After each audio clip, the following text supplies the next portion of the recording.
What we did today is we tried to enable kids to design a refugee camp for the situation that's currently happening in Darfur, Sudan.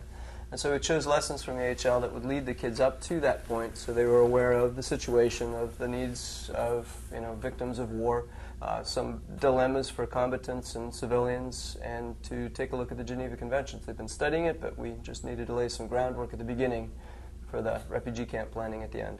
We gave them an overview of the Red Cross internationally, and then once we did that, we felt it was important for them to understand the basic rules. What is international humanitarian law? And so from that, we went into an activity from Module 2.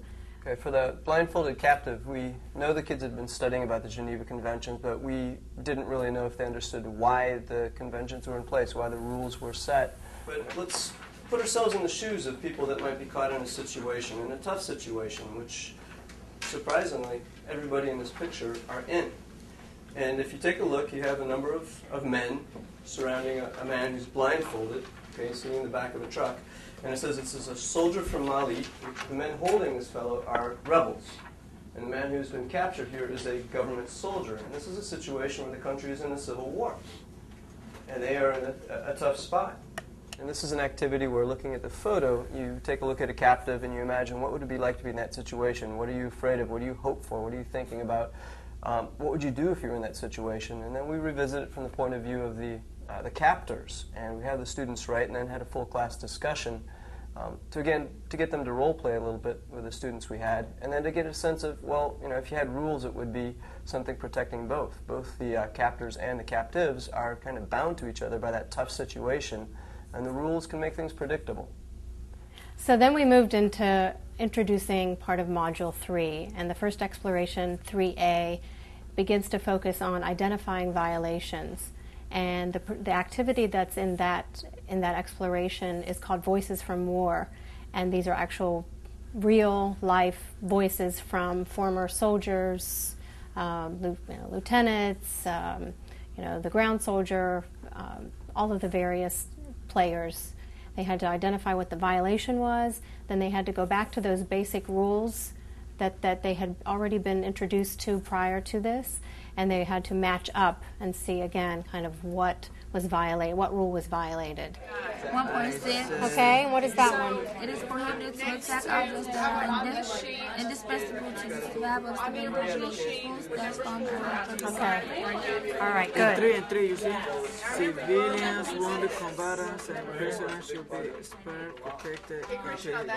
And so we're trying to help the kids also anticipate later on, when you're dealing with refugees and other consequences of war, even within there's a potential for conflict, and if you understand how things can escalate, how one violation can lead to another, it might have helped their planning of a refugee camp to anticipate trouble they might have and plan to avoid it just simply in the design and the rules for their camp.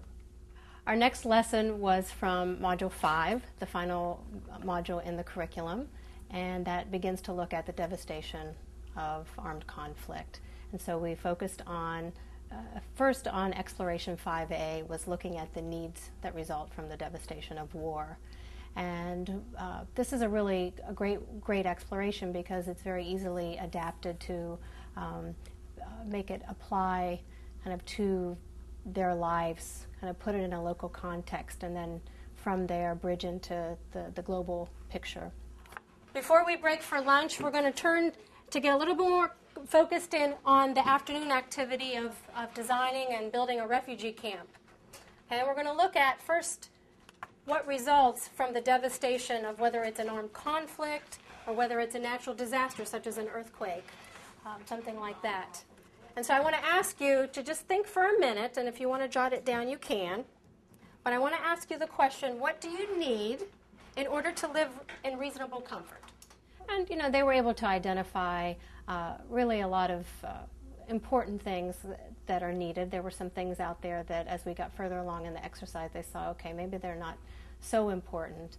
The thing we did after that was to look at kind of that same list and say, okay, which ones are really essential kind of for your survival. So from there, then we made use of the photo collage that is part of Exploration 5A, where the students are able to look at a series of pictures, some photos, and we had them zero in on one picture only, and to discuss together what are the needs of these people who've been impacted by armed conflict.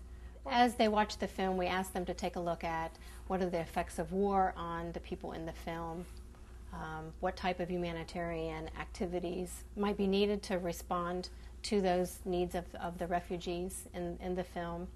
And again, in the case of the second part of the film with a refugee woman called Saba, I think they particularly connected with that one.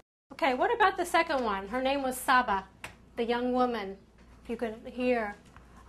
She actually went into the refugee camp, and some of you noticed with her children. What did you notice? What struck you? She had 3 kids. She had 3 children. Mm-hmm. She was wearing a sack. Okay, her husband, did she know where her husband was? Oh, That's why it looked like a They were telling her, okay, well, maybe he went off to trade. The next thing we did, everything in the lesson was leading up to the final activity, which is Exploration 5B, where students are asked to design a refugee camp. They people sick. They get sick and they fragile, so they can't be, half of the time they can't be around a lot of noise. And we asked them to consider everything that they had seen. We divided them into groups of 5, gave them the paper to design on and to work for rules, and gave them some instructions from the module. We gave them about 45 minutes to try to design a camp for refugees coming from Chad back to Sudan, close to where they had actually been displaced from, assuming that peace was in place and this was possible. How would they meet all the needs of the different kind of people that they'd seen? And keep in mind, the conflict was still ongoing. You might have people mixed up in the camp who had been on both sides of the fight. And, what sort of things would be needed within the camp to run it? And set them to work and, walked around and monitored and pushed a little bit and asked questions and, kind of engaged them for 45 minutes to an hour. And it started slow, but it picked up speed. And we actually ended up having to call them a little bit short because of the time of the day. To post their maps and their rules. And in lieu of having them visit each other's camps for a guided tour, we had them take a Red Cross message form, write a description of what life in their camp would be like to somebody if they were a refugee, sending news to somebody who was elsewhere to reassure them and talk about their day and explain the camp, and had students share those as a way of bringing it to a close. Dear Kat, just wrote this letter to you to let you know I'm safe, happy, well-fed, and clean. This camp is very organized and gives us a chance to try to get our lives back together. I'm pretty sure your camp is just as good.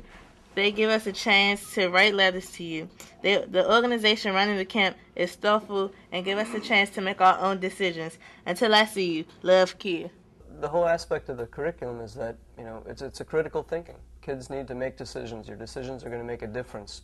There are no absolutely right answers. There's reasons for doing everything.